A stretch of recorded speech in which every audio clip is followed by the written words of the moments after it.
오늘도 주만 바라보며 승리하는 저와 여러분의 삶이 될 수 있기를 주의 이름으로 축원을 드립니다. 하나님을 사랑하는 자, 하나님의 평안을 바라보는 자, 너의 모든 것 창조하신 우리 주님이 너를 얼마나 사랑하시는지 항상 이 소식을 우리가 접하면서 살아가야 될 줄 믿습니다. 그래서 하나님은 태어난 모든 사람들을 향해서 말씀하십니다. 당신은 사랑받기 위하여 태어났다 이렇게 표현하고 있습니다. 하나님의 사랑은 모든 만민에게 있습니다. 그리고 하나님의 구원의 역사도 모든 사람을 구원에 이르도록 하나님이 계획을 하셨습니다. 하나님의 사랑을 우리가 사모하고 하나님의 사랑을 따라서 살아가는 자들에게 하나님의 평안이, 하나님의 기쁨이 임하게 되는 줄 믿습니다. 하나님께 찬양과 경배하는 자, 하나님의 선하심을 닮아가는 자, 너의 모든 것 창조하신 우리 주님이 너를 얼마나 사랑하시는지. 창조주 하나님이십니다. 우리가 하나님을 제일 먼저 만나는 것이 무엇입니까? 창조주 하나님이에요. 이 아름다운 꽃을 누가 만드셨습니까? 하나님이 만드셨다는 거예요. 자연을 누가 만드셨습니까? 하나님이 만드셨다는 거예요. 이 자연을 통해서 우리가 하나님의 창조 섭리를 깨닫습니다. 자연뿐만 아니라 인간도 역시 마찬가지예요. 사람도 만드신 분이 있다는 거예요. 누가 만드셨다고요? 하나님이 만드신 거예요. 모든 것은 하나님의 작품입니다. 그렇게 작품과 이 제품은 차이가 있어요. 제품이라고 하는 것은 공장에서 일률적으로 찍어내는 것이 제품이라고 하면, 작품이라고 하는 것은요, 하나하나에 모든 신경이 다 써 있습니다. 그 작가한 사람이 작품 하나 만들기 위해서는 모든 힘을 다 기울여요. 하나님이 천지를 창조하실 때 그렇게 하셨단 말이죠. 우리를 창조할 때 그렇게 하셨다는 거예요. 저는 이 꽃을 볼 때마다 너무 감사한 게, 이 수백 송이의 꽃이 이렇게 있잖아요. 얼마나 아름답습니까? 똑같은 색으로 해서 수백 송이 꽃을 통해서 이렇게 아름다움을, 그 자태를 드러나게 된단 말이죠. 이게 꽃이 사는 것은 뭐가 있기 때문에? 뿌리가 있기 때문에 살아요. 우리가 하나님을 섬기는 것도 역시 마찬가지요. 하나님의 말씀에 대한 깊은 뿌리가 있는 사람은 절대로 흔들리지 않습니다. 예쁜 꽃을 피울 수가 있어요. 그런데 뿌리가 약하면 어떻게 해요? 꽃을 피울 수가 없습니다. 신앙은 바로, 우리 말씀은 바로 뿌리예요. 그래서 이 뿌리가 깊게 내려야 꽃을 아름답게 피울 수가 있다고 하는 것이에요. 우리가 신앙은 예수님의 삶을 본받는 것입니다. 예수님 어떻게 사셨습니까? 예수님은 기도의 생활로 일생을 사셨던 분이 바로 예수님이에요. 예수님은 새벽에 일어나시자마자 기도하셨습니다. 새벽 기도를 했어요. 미명에 예수님은 기도하셨어요. 또 철야 기도를 하신 분입니다. 밤늦도록 철야 기도를 하셨어요. 또 중대한 일이 있을 때마다 간절한 기도를 하셨습니다. 이분이 예수예요. 제자들을 선택할 때나 큰 일을 당할 때 깊은 기도를 통해서 하나님과 소통을 이루었습니다. 기도는 하나님과 하나 되게 하시는 거죠. 기도는 우리에게 꼭 필요한 것이에요. 예수님이 그 기도가 얼마나 큰 기도였는가, 위대한 기도였는가라고 하는 것을 깨닫게 되는 것이죠. 그래서 예수님의 기도는 우리 영혼을 살리고 우리 생명을 살리는 기도예요. 마찬가지입니다. 우리가 기도하는 자는 살아있는 자예요. 그러나 기도가 없으면 어떻게 됩니까? 죽은 자라는 거예요. 기도는 하나님과 호흡이거든요. 하나님과 생명을 나누는 거예요. 그러니까 하나님과 대화하는 사람은 살아있는 사람이에요. 그런데 기도가 끊겼다. 그러면 그 순간부터 이 죽은 생명이 되고 마는 것이에요. 기도는 그렇게 중요한 것입니다. 기도의 능력은 너무너무 중요한 것이에요. 기도하는 사람을 통해서 하나님 쓰시거든요. 예수님이 주기도문에 대해서 마태복음 6장에 말씀하시지만 사실 주기도문은 요한복음 17장입니다. 요한복음 17장이 주기도문이라는 거예요. 예수님이 한 장을 통해서 전체 기도에 대해서 기록한 책이 지난 시간까지 보았던 요한복음 17장입니다. 자, 오늘 보면 18장 1절 한번 같이 보십니다. 1절 시작. 예수께서 이 말씀을 하시고 제자들과 함께 기드론 시내 건너편으로 나아가시니 그곳에 동산이 있는데 제자들과 함께 들어가시니라. 아멘. 18장 1절에 보면 예수께서 이 말씀을 하시고 그래요. 그 공동번역에 보니까 이 기도를 마치신 뒤에 그래요. 사실은 공동번역이 더 원문에 가깝습니다. 그러니까 예수님께서 17장의 기도를 쭉 하시고 이 기도를 마친 후에, 이것이 공동번역이에요. 정확한 번역이에요. 저렇게 말씀을 인도할 때마다 10가지 번역서를 쭉 보고 오는데 본문에 대해서. 그런데 이 공동 번역을 쭉 보면서 야, 이게 너무 원문하고 가까운 거예요. 그러니까 예수께서 이 말씀을 하시고 이 말씀은 예수님께서 이 기도를 마치고 이런 뜻이에요. 그게 17장 전체를 받고 있는 거예요. 우리가 이 공관복음서를 볼 때 마태모가 누가를 우리가 생각하게 되는 것이죠. 근데 공관복음서의 특징이 있습니다. 예수님의 탄생과 십자가의 죽으심과 부활하심과 승천하심을 일목요연하게 다루고 있는 것이 공관복음서예요. 그래서 이 공관이라고 하는 것은 서로 뜻이 통하고 보는 관점이 같다라고 하는 그게 공관복음서라 이렇게 말합니다. 근데 요한복음서는 따로 떼어서 사복음서라 이렇게 표현을 해요. 그게 공관복음서와 요한복음서의 차이가 있습니다. 어떤 신학자는 그렇게 나눠요. 공관복음서는 육적인 복음서라고 하면 요한복음은 영적인 복음서다 그래요. 그런데 이 공관복음서를 보면 차례대로 쭉 나열했기 때문에 예수님의 일대기를 쭉 쉽게 파악할 수 있습니다. 그런데 요한복음은요 다릅니다. 요한복음의 특징이 무엇인지 아십니까? 요한 사도는요 다른 사도보다도 더 많이 살았다고 그랬어요. 2배도 더 살았어요. 보통 그때 나이가 40세면 죽습니다. 근데 요한은 몇 세까지 살았다고 그랬죠? 95세까지 살았어요. 그러니까 2배를 더 살았어요. 보통 사람보다. 근데 요한은요, 예수님을 알 때에 다른 제자보다도 예수님이 제일 잘 알았다고 말씀을 드렸습니다. 왜 그렇다고요? 예수님이 십자가에 죽으시고 부활하고 승천하신 후에도 예수님의 어머니인 마리아를 모시고 살았다는 사람이 누구라고요? 요한 사도였다는 거예요. 그 예수님의 어린 시절부터 모든 것을 깊이 한 사람은 요한 사도예요. 요한 사도는 요한복음 1장 1절부터 공관복음서는 차이가 있습니다. 그러니까 요한복음 1장 1절에 보니까 뭐라고 말씀하십니까? 태초에 in the beginning 이렇게 시작이 돼요. 창세기 1장 1절이 무엇입니까? 태초에 그 똑같이 기록하고 있어요. 이것은 무엇을 말하고 있느냐? 요한복음서는요 창세기를 그렇게 그림처럼 창세기를 잘 설명하고 있는 것이 요한복음서입니다. 그러니까 요한복음서의 첫째는 창조주 하나님 드러나요. 창세기에서 첫 번째 드러나는 분이 누구예요? 창조주 하나님이요. 태초에 하나님이 천지를 어떻게 창조하셨단 말이에요. 창조하셨다는 거예요. 그러니까 요한복음도 역시 마찬가지예요. 태초에 창조주 하나님이 계셨다는 거예요. 그 창조주 하나님이 누구냐? 공관복음서에서는 그분은 하나님의 아들이다. Son of God. 사람의 아들이다. Son of Man 이렇게 표현해요. 그런데 이 요한복음서만은 Son of God, Son of Man이 아니라 God is He. 그는 곧 하나님이라는 거예요. 요한은 그렇게 본 거예요. 예수를 누구라고? 하나님의 아들이 아닌, 사람의 아들이 아닌 누구로? 하나님으로 보았다는 거예요. 하나님. 그 요한복음서를 통해서 예수가 하나님이시라는 것이 등장하게 되는 것입니다. 요한 사도가 그렇게 지금 창세기를 통해서 우리에게 깊은 감동을 주고 있어요. 오늘 본문도 역시 이제 그 말씀입니다. 그러니까 지금 예수님의 기도에 보면요. 예수님이 십자가에 달리기 전에 주의 만찬을 해요. 우리가 조금 전에 주의 만찬 했잖아요. 유월절의 만찬이 그때 제정된 거예요. 하루 전에 십자가에 죽기 직전에. 그리고 예수님은 이제 겟세마네 동산에서 피를 흘리면서 땀방울이 핏방울이 되도록 간절히 기도하신 분이 예수님이에요. 그러니까 이 육적인 복음서인 공관복음서에서는 여기를 잘 말씀하시고 있습니다. 세족식. 그런데 예수님은 이게 지금 겟세마네 기도하고 이것을 빼고 대신 세족식을 넣었습니다. 그것이 요한복음의 특징이에요. 그 요한복음서를 보면은 창세기가 다 보이는 거예요. 창세기를 통해서 또 요한복음을 볼 수가 있어요. 그 요한복음 특징이 그것을 말씀하시고 있는데 1절에 보니까 예수께서 이 말씀을 하시고 제자들과 함께 어디로 갔다고요? 기드론 시내로 갔다네. 기드론.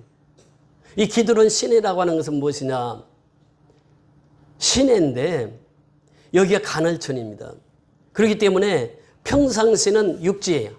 근데 비가 오면 어떻게 돼요? 시내가 된다는 거예요. 기드론 시내예요. 여기는 이미 1000년 전에 예수님이 탄생하기 1000년 전에 다윗 왕이 건넜던 강입니다.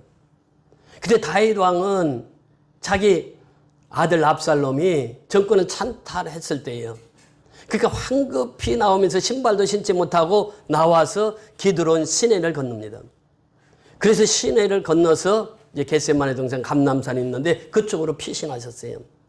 근데 정확히 1000년 후에 예수님께서 제자들을 데리고 어디를 건너요? 기드론 시내를 건넜다. 그러니까 물이 없을 우기 때가 아니면 그냥 평지 걸어간 거예요. 이게 기드론 시내가. 이 기드론 시내의 건너편으로 나가시니 그래. 나가시니. 그곳에서 동산이 있는데 여기서 동산이라고 하는 표현이에요. 지금 누가는 여기를 감람산이라 이렇게 표현합니다. 그리고 마태와 마가는 여기를 겟세마네라 이렇게 표현해요. 감람산이나 겟세마네는 같은 말이에요. 같은 지역이에요. 그러니까 감람산에서 기도, 겟세마네에서 기도 같은 의미거든요. 이게. 그래 누가와 또 마태와 마가는 좀 다른 표현을 해요. 누가는 감람산의 기도라고 하면은 마태는 마가는 겟세마네 기도라 이렇게 표현해요. 근데 요한은 여기에서 겟세마네 기도라 감람산의 기도라 이렇게 말하지 않아요. 뭐라고 표현하고 있습니까?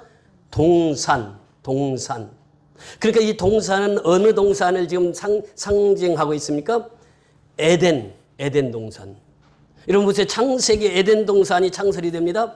그리고 하나님께서 말씀하셨어요. 다른 과일은 다 먹어도 되는데 무슨 과일만은 따먹지 말라고? 선악을 알게 하는 선악과 나무는 따먹지 말라. 따먹는 날에는 정령 어떻게 된다고요? 내가 죽으리라 그래요. 근데 선악과를 따먹었어요? 안 따먹었어요? 따먹었단 말이죠. 누가 유혹을 했어요? 네. 누가 유혹을 했어? 뱀이 유혹을 하잖아. 이 사단. 오늘 본문에 보면 사단이 등장합니다. 그게 누굽니까? 예수를 판 자 가룟 유다가 등장해요. 그렇게 이 창세기 이 동산이라고 하는 이 동산을 요한은 그렇게 본 거예요, 지금. 물론 겟세마네 동산, 감람산으로도 볼 수 있어요. 그런데 요한은 더 나아가서 창세기의 에덴 동산을 말하고 있는 거예요. 에덴 동산은 신라군요. 그런데 그것이 이제 에덴 동산은 어떻게? 아담과 하와가 거기서 살다가 어떻게 했다고? 쫓겨났어요. 그래서 에덴 동산은 실패 동산입니다. 그렇잖아요? 쫓겨났어요. 하나님께서 아담과 하와가 그냥 발개벗고 살았거든. 그래서 아담아 그러면 아담이 네 하고 대답하고 그것이 행복의 동산 에덴 동산이었단 말이죠. 근데 선악과를 따먹음으로 말미암아 어떻게 됐어요? 거기서 추방을 돼요. 그게 실패 동산이 되고 만 거예요. 그런데 겟세마네 동산 감람산의 기도는 실패 동산이 아니라 무슨 동산이 돼요? 회복의 동산이요. 삶을 살리는 동산이 됐단 말이죠. 그러니까 지금 요한 사도는요. 지금 에덴을 생각하면서 겟세마네를 지금 염두에 두고 여기서 동산이라는 표현을 써요. 동산. 에덴 동산은 실패 동산이라고 하면 겟세마네 동산, 감람산은 이게 실패가 아니라 생명을 살리는 동산이 됐단 말이죠. 이 깊은 뜻을 지금 1절에서 말씀하십니다. 그것에 동산이 있는데 제자들과 함께 들어가시니라. 누구와 함께 가셨다고요? 제자들과. 지금 예수님은 어디로 가십니까? 십자가에 죽으러 가시는 거예요. 이 동산은 제자들과 함께 다녔던 동산이에요. 그 제자들이 너무 잘 알아요. 겟세마네 너무 잘 알아요. 예수님께서 한두 번 간 게 아니에요. 제자들과 함께 늘 그곳에 가서 기도하는 동산이었어요. 그러니까 예수님을 찾으려면 어디 가면 돼요? 겟세마네 가면 찾을 수가 있어요. 왜냐하면 예수님 늘 그곳에서 기도하셨거든. 우리가 신앙생활하면서요. 기도의 방이 있는 사람은 행복한 사람이요. 기도의 장소가 있는 사람은 행복한 사람이요. 사무실이 있으면 그 사무실을 기도실로 바꾸는 거예요. 그렇잖아요. 에브라함 링컨 같은 게 왜 유명합니까? 그 백악관을 뭘로 바꿨다고요? 기도실로 바꿨다는 기도실로. 자기가 근무하는 곳을 기도실로 바꾸는 거예요. 그러니까 내가 근무하는 곳이나 내가 사는 거처에 기도방이나 기도실이 있다고 하는 것은 그 사람은 행복한 사람이고 그 사람은 하나님 앞에 귀하게 쓰임받는 사람이라는 거예요. 오늘날 나는 기도실에 있는가? 스스로 질문해 봐야 돼요. 내가 기도실에서 정말 하나님과 1대1로 깊은 대화를 하고 있느냐라고 하는 것이에요. 이것이 없다면 여러분 만드셔야 돼. 가정에 내 방 중요해요. 그런데 더 중요한 것은 기도실이 있느냐. 기도방이 있느냐는 거예요. 하나님과 늘 1대1로 기도하는 방이 있어야 되는 거예요. 이것이 바로 하나님께서 귀히 쓰임받는 자들의 삶입니다. 조지 뮬러인가요? 그분이 이렇게 기도실을 가지고 있었는데 자기가 이 큰 사역을 할 수 있었던 것은 이 기도실이 있었기 때문이라는 거예요. 기도실. 스펄전인가도 그랬죠. 그가 그렇게 유명한 목회를 할 수 있었던 것은 기도실에서 항상 나를 위해서 200~300명이 나만을 위해서 기도해 주신다는 거예요. 그러니까 하나님의 종이 되는 것이죠. 기도실이 중요한 게 나의 겟세마네가 중요하다는 거예요. 겟세마네는 나를 살리는 곳이요, 겟세마네는 이웃을 살리는 곳이요, 겟세마네는 세계 선교를 할 수 있게 하시는 곳이요. 그 장소가 겟세마네라는 거예요. 자, 2절에 보면요, 그곳은 가끔 예수께서 제자들과 모이는 곳이므로 예수를 파는 누구도 있었더라. 유다도 그것을 알더라 그래요. 유다도 데리고 다녔거든, 거기 항상. 근데 여기에 보면 그것은 가끔. 근데 영어 성경에 보면 오픈이라고, 대부분의 성경이 다 오픈, 이렇게 자주, 종종 그런 뜻입니다, 이게. 근데 우리 성경에 보면 가끔이라고 그랬어요. 이게 이 가끔보다는 종종, 자주 이런 표현으로 쓰는 게 훨씬 원문에 가깝습니다. 가끔 간 것이 아니에요. 예수님은 겟세마네 동산을 가끔 가신 게 아니에요. 종종 가셨단 말이지. 자주 들리셨다는 거예요, 이게. 예수님은. 그러니까 제자들이 그 장소를 알아요, 몰라요? 알아요. 제자들 데리고 다녔잖아, 기도할 때마다. 그 제자들이 너무나도 익숙한 장소예요, 그 장소가. 근데 거기 유다도 그것을 알더라 그래요. 왜 그랬을까요? 지금 예수님은 고난이 올 때 아주 당당하십니다. 이게 지금 요한 사도가 이걸 제일 잘 표현하고 있는데, 당당하니 나가요. 당당했던 것은 무엇입니까? 기도의 사람이었어요, 예수님은. 우리 누가복음 한번 보십니다. 누가복음 22장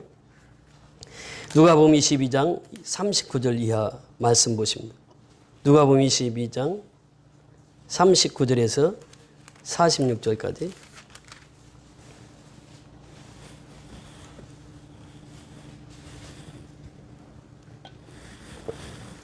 먼저 39절을 제가 먼저 읽겠습니다. 예수께서 나가서 습관을 따라 감람산에 가시매 제자들도 따라갔더니 40절부터 46절까지 같이 합독하십니다. 그곳에 이르러 그들에게 이르시되 유혹에 빠지지 않게 기도하라 하시고 그들을 떠나 돌 던질 만큼 가서 무릎을 꿇고 기도하여 이르시되 아버지여, 만일 아버지의 뜻이거든 이 잔을 내게서 옮기시옵소서. 그러나 내 원대로 마옵시고 아버지의 원대로 되기를 원하나이다 하시니 천사가 하늘로부터 예수께 나타나 힘을 더하더라. 예수께서 힘쓰고 애써 더욱 간절히 기도하시니 땀이 땅에 떨어지는 핏방울같이 되더라. 기도 후에 일어나 제자들에게 가서 슬픔으로 인하여 잠든 것을 보시고 이르시되 어찌하여 자느냐, 시험에 들지 않게 일어나 기도하라 하시니라. 아멘. 기도의 정의를 잘 말씀해 주시고 있어요. 여기서 보면은 예수님께서 나가서 습관을 따라 그랬어요. 기도는 습관을 따라 하는 것이에요. 그렇게 자주 겟세마네 동산에 가셔서 기도하신 분이 예수님이에요. 아침 저녁으로 기도하셨잖아요. 낮에는 가서 전도하시고.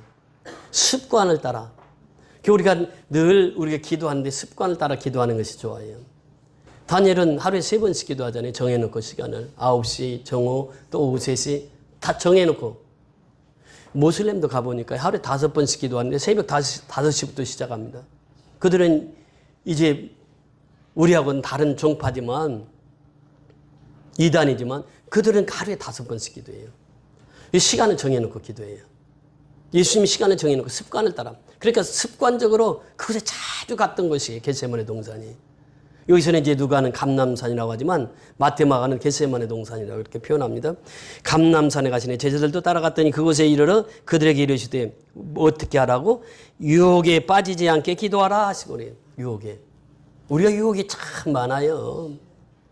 요한일서 5장 16절에 보면 세상에 있는 것들은 안목의 정욕과 또 육신의 정욕과 또 이생이잖아요. 이 3가지. 안목의 정욕이에요. 우리는 봄으로서 사게 되거든요. 시장에 갈 때 그러니까 리스트를 안 가지고 가는 사람은 살림을 잘 못하는 사람이라고 해요. 리스트를 쫙 뽑아가지고 가는 사람은 살림을 잘하는 사람이에요. 그것만 딱 사가지고 오거든. 그런데 견물생심이라고 시장에 가면 이 과일도 이거 뭐 맛있게 생겼네. 그거 사고 또 이 과자도 맛있게 생겼네. 그것도 사고. 그러다 보면은 이 제대로 살림이 안 된다는 거예요. 안목의 정욕이 우리에게 얼마나 실패하게 하는지 몰라요. 그렇잖아요. 아담과 하와도 안목의 정욕에서 넘어진 거 아니에요?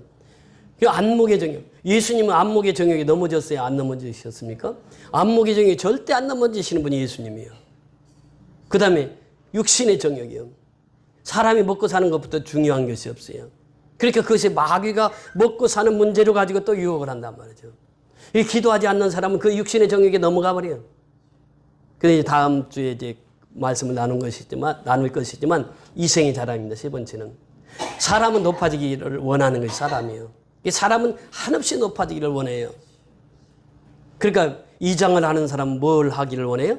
면장을 하고 면장한 사람은 또 뭘 하기를 원해요? 군수하기를 원하고 군수한 사람은 도지사 되기를 원하고 도지사한 사람은 국회의원 되기를 원하고 국회의원은 또 뭐예요? 최종 목표가 대통령 아니겠어요? 사람 끝이 없어요. 이것이 이생의 자랑이라는 거예요. 이생의 자랑. 그리고 이 유혹에 빠지기가 쉽다는 거예요. 기도하는 사람이 이 유혹에 빠지지 않는다는 거예요. 예수님께서 겟세마네 동산 감람산에서 기도하실 때 그것을 말씀해 주신 거예요. 자, 41절 42절 같이 보십니다. 시작. 그들을 떠나 돌 던질 만큼 가서 무릎을 꿇고 기도하여. 자, 이 41절에 보니까 무엇을 꿇고 기도했다고요? 무릎을 꿇었다 그래요. 신앙은요, 무릎을 꿇는 것입니다. 신앙은 두 손 드는 거예요. 무릎 꿇는다고 하는 것은 무엇입니까? 내가 적과 싸워서 이겼어요. 그 승리했어요. 그러면 그 적장을 어떻게 해요? 포로로 잡아와요. 그럼 포로로 잡아와가지고 왕 앞에 적장을 세웁니다. 그럼 왕 앞에 선 적장은 어떻게 해요? 무릎을 꿇습니다. 무릎을 꿇고 두 손 다 드는 거예요. 항복이 항복. 무릎을 꿇고 기도했다. 항복했다 그 말입니다. 그렇게 솔로몬이 그 유명한 기도가 무엇입니까? 무릎의 기도 아니겠어요? 무릎을 꿇고 기도했다는 거예요. 다윗도 그랬잖아요. 다니엘 보세요. 의인이 찍힌 줄 알고도 하루에 3번씩 무릎을 꿇고 그래. 무릎을 꿇고. 무릎을 꿇었단 말이죠. 바울도 그랬잖아요. 스데반도 사도행전 7장 60절에 보니까 그 하늘나라에 갈 때 순교당할 때 무릎을 꿇고 예수님도 무릎을 꿇고 무릎을 꿇었다는 거예요. 이 무릎 기도가 그렇게 중요하다는 거예요. 습관을 따라하는 기도. 그 다음에 두 번째는 무릎 기도가 그렇게 중요하다는 거예요. 무릎을 꿇으라는 게 하나님 앞에. 이거 회개잖아요. 철저히 회개하는 이것이 바로 예수님의 기도였다는 거예요. 하나님 앞에 무릎을 꿇고 완전히 자기 자신을 다 내려놓은 거예요. 아버지 뜻대로 해달라고. 그러면서 그 42절에 같이 읽습니다. 시작. 이르시되 아버지여 만일 아버지의 뜻이거든 이 잔을 내게서 옮기시옵소서. 그러나 내 원대로 마옵시고 아버지의 원대로 되기를 원하나이다 하시니. 자, 여기 핵심 포인트가 나오죠. 이르시되 아버지여 만일 아버지의 뜻이거든. 그래요. 기도는 누구의 뜻대로 기도해야 된다고요? 아버지의 뜻대로 기도하는 거예요. 이것이 겟세마네 동산의 기도의 핵심 포인트예요. 아버지의 뜻이거든. 그래요. 아버지의 뜻이거든 살기도 하고 죽기도 하는 거예요. 그러니까 아버지의 뜻을 구하는 것이 기도란 말이죠. 내 뜻을 구하는 것이 아니에요. 아버지의 뜻을 구하는 것이 기도라는 거예요. 그래서 이렇게 만일 아버지의 뜻이거든 이 잔을 내게서 옮기시옵소서. 그래. 이 잔은 무슨 잔입니까? 고난의 잔, 희생의 잔, 섬김의 잔, 십자가의 죽음을 말하고 있어요. 십자가의 죽음은 그것이거든요. 사랑의 첫째는 십자가의 죽음으로 인류를 구원하는 그 대속의 길을 여신 분이 예수님이에요. 십자가는 사랑의 잔입니다. 그 십자가의 잔을 마시라는 거예요. 고난의 잔을 마시라는 거예요. 고난은 십자가예요. 십자가는 고난이잖아요. 예수님이 못 박혀 죽은 장소가 십자가는 거예요. 고난의 잔이요. 희생의 잔이요. 섬김의 잔이에요. 그 잔을 마시라는 거예요. 지금 예수님 그 잔을 마시잖아요.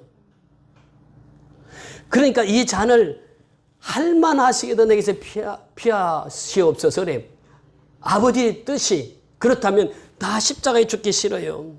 그 예수님이 그 마지막 땀방울이 빗방울이 되도록 간절히 기도한 내용이 바로 그 내용이에요. 아버지, 나 내일 십자가에 달려야 되는데 아버지의 뜻이거든. 나 십자가 지기 싫습니다. 나 죽기 싫습니다. 그런 의미예요, 지금. 만일 아버지의 뜻이거든 이 잔을 내게서 옮기시옵소서. 십자가의 죽음을 명쾌하옵소서. 고난의 잔을 피하게 하옵소서. 핍박의 잔을 피하게 하옵소서. 사랑의 잔을 피하게 하옵소서. 그러나 내 원대로 마옵시고 누구의 원대로? 아버지의 원대로 되기를 원하나이다. 이것이 아버지의 뜻이에요. 우리는 기도하면서요. 내 뜻 구하는 사람이 얼마나 많습니까? 그건 잘못된 기도예요. 누구의 뜻을 구해야 돼요? 아버지의 뜻을 구해야 돼요. 이게 겟세마네 동산의 기도란 말이죠. 예수님이 십자가에 죽기 직전에 기도하신 내용이에요. 여기. 그러니까 예수님께서 그렇게 기도하신 거예요. 내 뜻대로. 내 뜻은 이 잔을 피하는 거지만 내 뜻대로 마옵시고 아버지의 원대로 되기를 원하나이다. 아버지 뜻대로 되기를 원하나이다. 그 말이에요. 이것이 예수님의 기도였어요. 자, 예수님의 기도 좀 더 보십니다. 43절, 44절 같이 읽습니다. 시작. 천사가 하늘로부터 예수께 나타나 힘을 더하더라. 예수께서 힘쓰고 애써 더욱 간절히 기도하시니 땀이 땅에 떨어지는 핏방울같이 되더라. 간절한 기도예요. 예수님 어떻게 기도하셨다고요? 힘쓰고 애써 더욱 간절히 그래요. 이 부사가 3개, 4개나 나오죠. 간절히 기도한다는 거예요. 힘쓰고 애써 더욱 간절히 기도하시니 그래요. 이것이 예수님의 기도입니다. 그렇게 우리가 기도하는 거예요. 우리가 미얀마 선교를 위해서 또 농어촌 선교를 위해서 기도할 때 이러한 기도가 필요하다는 거예요. 간절한 기도가 필요해요. 왜냐하면 선교하는 교회는 마귀가 역사를 해요. 잠자는 교회는요 마귀들이 득세하지 않습니다. 한 번은요 지붕에 마귀가 딱 교회 지붕에 마귀가 있었다는 거예요. 그런데 마귀가 잠을 자고 있더라는 거예요. 교회에 지붕에서 다 잠을 자는 거예요. 그래 어느 교회 갔더니 마귀가 깨서 그냥 눈을 부릅뜨고 있더라는 거예요. 그 교회는 어떤 교회인가 하고 봤더니 선교하는 교회예요. 선교하는 교회는요 마귀가 눈을 부릅뜨고 있어요. 삼킬 자를 찾고 있는 거예요.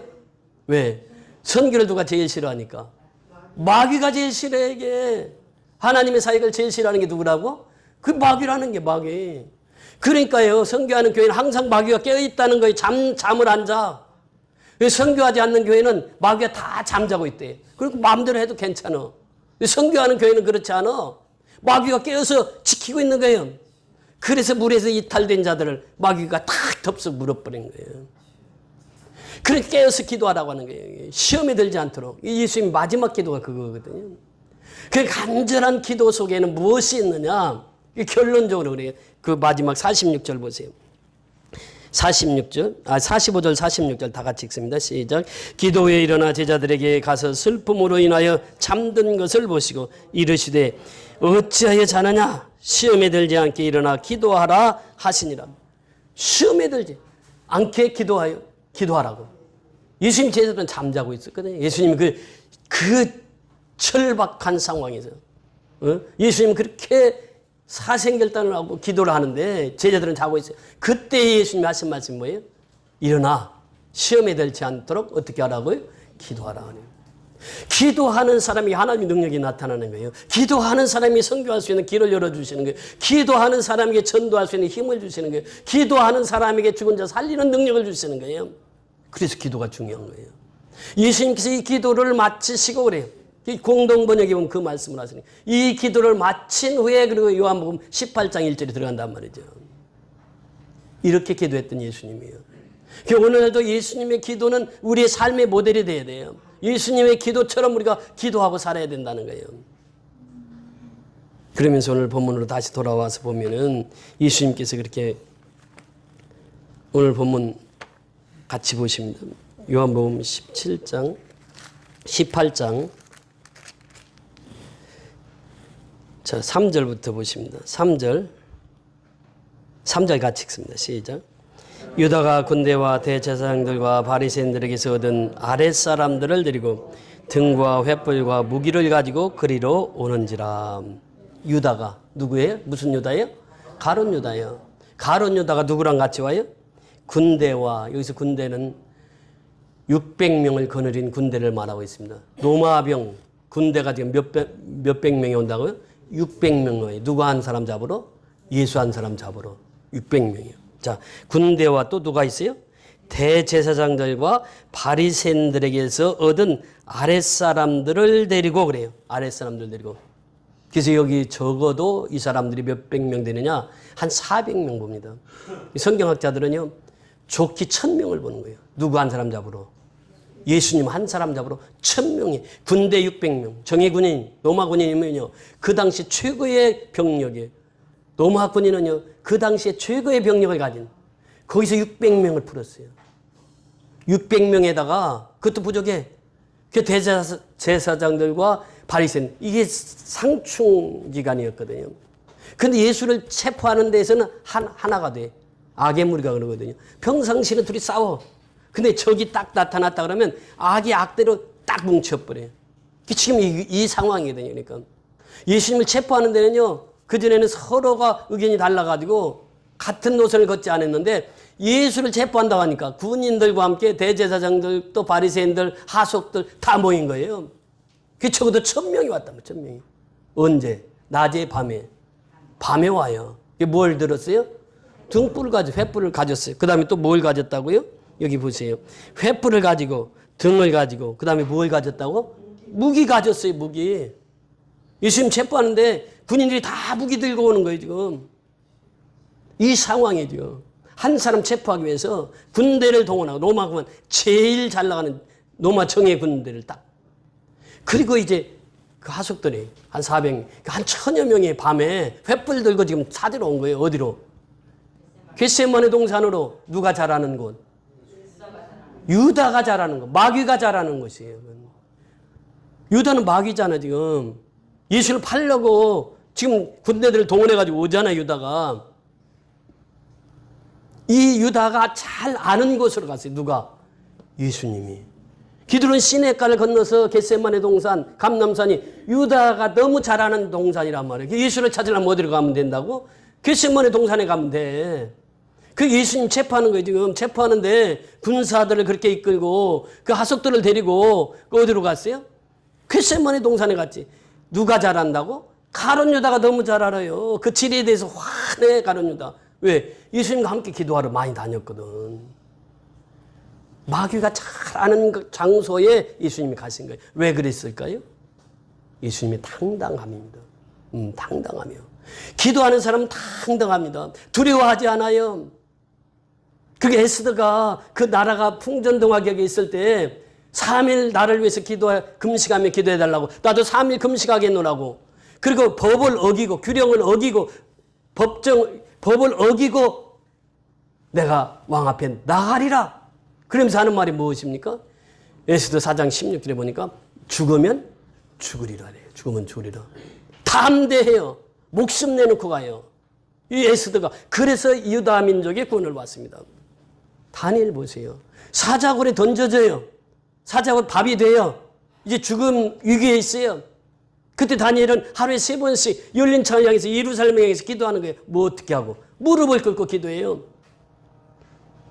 그러면서 내가 내일 오늘 밤에 사자밥이 된다 할지라도 나는 하나님과 기도하는 거 쉴 수 없어. 그래서 똑같이 평소대로 하루에 3번씩 그렇게 해서 기도한 거예요. 그래서 체포당하잖아요. 그 다니엘을 사자굴에 던졌다고요. 군인들이. 그런데 던진 다니엘은 죽지 않고 누가 죽어요? 던진 군인이 죽어요. 그렇잖아요. 다니엘은 사자밥이 돼가지고 사자굴에 던져졌는데 밤새 누가 기도했습니까? 예수 믿지 않는, 하나님을 알지 못하는 다리오 왕이 기도하잖아요. 왕이 기도하는 게 다니엘을 위해서. 하나님 살아계시다면 우리 다니엘 좀 구원시켜달라고. 그리고 새벽 제일 먼저 누가 찾아가요? 다리오 왕이 먼저 찾아가. 다니엘아, 내가 사신 하나님 너를 보호했느냐? 다니엘이 네. 그리고 벌떡 나오는 게 사자굴에서. 그때 왕이 얘기하잖아요. 다니엘을 던진 군인들, 저놈들을 사자굴에 던져라. 던지니까 사자가 어떻게 했어요? 땅에 떨어지기 전에 다 사자밥이 됐어요. 이거 보세요. 하나님은요, 그 역사를 이루시는 분이에요. 그러니까 이 고난의 현장 속에서 기도하는 사람은 당당합니다. 에스더처럼, 다니엘처럼. 예수님이 얼마나 당당하십니까? 겟세마네에서 그 기도를 하시고 나서 당당하니 마귀가 제일 잘하는 장소로 가서 예수님이 직접 왜? 체포 당해 주려고 간 거예요. 그게. 그렇잖아요. 보통 사람 같으면 어떻게 갔어요? 가룟 유다가 모르는 데가 숨어 있어야 되잖아요. 그게 일반적인 상식 아니에요. 근데 예수님은 마귀가 제일 잘하는 장소이라. 당당해. 나 체포해 가라 그 말이에요. 그게. 그러니까 이 사람들이 1000명의 군병들이 와서 횃불을 들고 무기를 들고 와서 예수님을 찾는 거예요. 자, 4절 보세요. 4절 시작. 예수께서 그 당한 일을 다 아시고 나아가 이르시되 너희가 누구를 찾느냐. 핵심은 뭐예요? 예수님께서 그 당한 일을 뭐 어떻게 했나고? 다 아시고래. 다 아시고. 이 일이 어떻게 이루어질 것을 다 아시 예수님이. 그렇다니까 예수님은. 하나님은 다 아시는 거예요. 시편 139편에 보면 그렇게 성경은 우리에게 말씀해 주시고 있습니다. 하나님 우리를 얼마나 속속들이 잘 아시는 분인지 잘 설명해 주고 있어요. 시편 139편 1절부터 5절까지 보면 여호와께서 주께서 나를 살펴보셨으므로 나를 아시나이다. 나를 아셔. 누가? 여호와께서 하나님이 나를 아셔. 근데 어떻게 아시느냐? 주께서 내가 앉고 일어섬을 아시며. 어떻게? 내가 앉고 일어섬을 아시는 분이에요. 내가 자리에 앉았는지 내가 서 있는지 이것을 누가 아신다고? 하나님 아신 거예요. 앉고 일어섬을 아시고 또 멀리서도 나의 생각을 밝히 아시오며 멀리서도 내가 무슨 생각하고 있는 것까지 다 아셔. 누가? 하나님이 아시다라고 하는 거예요. 아시다. 이 기노스크라고 하는 거거든요. 야다라고 하는 말입니다. 이 히브리에서는 야다고 헬라에서는 기노스크라고 하는 말인데 그렇게 하나님이 깊이 하신 지형적인 알을 말하고 있거든요. 보세요. 멀리서도 나의 생각을 밝히 하시며 나의 모든 길과 내가 눕는 것을 살펴보셨으므로 내가 눕는 것 살펴보셨다는 게 도단성에 있을 때 엘리사 그러잖아요. 엘리사는요 왕이 앉고 일어서면 아신 왕의 생각을 다 아시는 분이 엘리사입니다. 엘리사 도단성에 그 군병들 그렇게 도단성을 가득 메웠지만 엘리사 잡을 수 있었어요? 없었어요? 못 잡아요. 엘리사한테 그들이 다 당합니다. 하나님 얼마나 세미하신 분인지 몰라요. 다 아시는 분이에요. 그러면서 계속 말씀하시는 내가 모든 길과 내가 눕는 것을 살펴보셨은즉 살펴보셨으므로 나의 모든 행위를 익히 아시오니 행위 모든 걸 다 아시는 거예요. 하나님. 그 14절에 내려가서 보면 여호와여 내 혀의 말을 알지 못하는 것이 하나도 없으시나이다. 그래서 우리가 부정적인 말을 하면 안 돼요.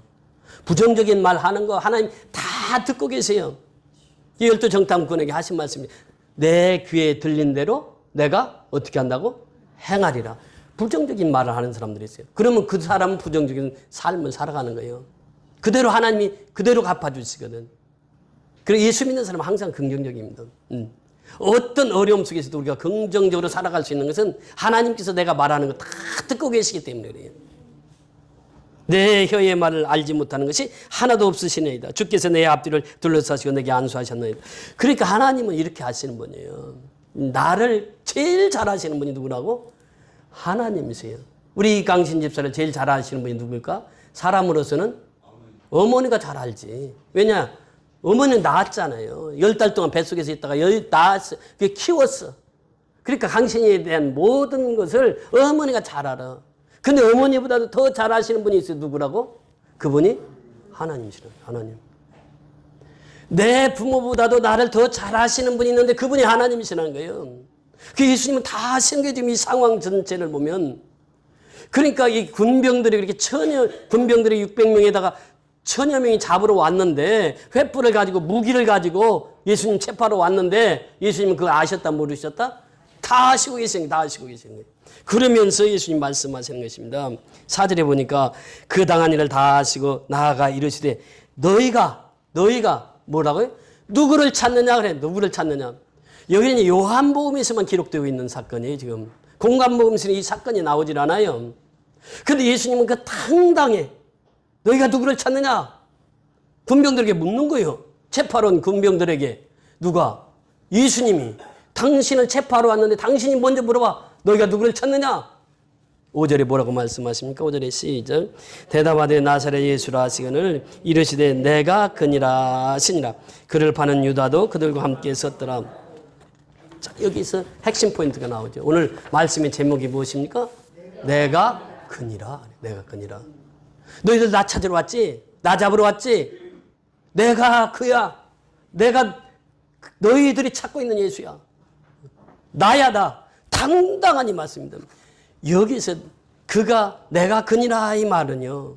예수님께서 계속해서 요한복음을 통해서 말씀 선언하셨습니다. 나는 생명의 떡이다. 너희들을 살릴 수 있는 분은 예수밖에 없다는 거예요. 예수님이 이미 선언했어요. 나는 생명의 떡이다. 나는 세상의 빛이다. 너희들 어둠 속에 살아. 나만이 빛이야. 예수님이 선언을 하신 거예요. 이 선언을 지금 예수님이 하시는 거예요. 내가 그니라 이 말 속에는 그 뜻이 있는 거예요. 나는 너희들을 살리는 생명의 떡이다. 나는 너희들을 어둠에서 건져낼 수 있는 빛이다라고 예수님이 지금 이 선언 속에서 그 선언을 하신 거예요. 나는 양의 문이다. 그러니까 양들은 문을 통해서 들어가고 꼴을 먹거든. 그 문이 누구냐? 예수다는 예수. 너희들은 예수 없이 살 수 없다. 그 말이 내가 그니라 그 말 속에. 또 예수님이 나는 그니라 그 말 속에는 뭐가 있느냐면 나는 선한 목자다는 거예요. 선한 목자. 선한 목자가 있고 사꾼 목자가 있잖아요. 사꾼 목자는 자기 것만 챙기는 사람이요. 모든 것. 요즘에 문제가 심각한 것이 무엇입니까? 우리 뭐 대형 교회들을 통해서 그런 일들이 많이 일어납니다만 헌금 가지고 다른 데 쓰거든. 그 참 이 사꾼 목사지.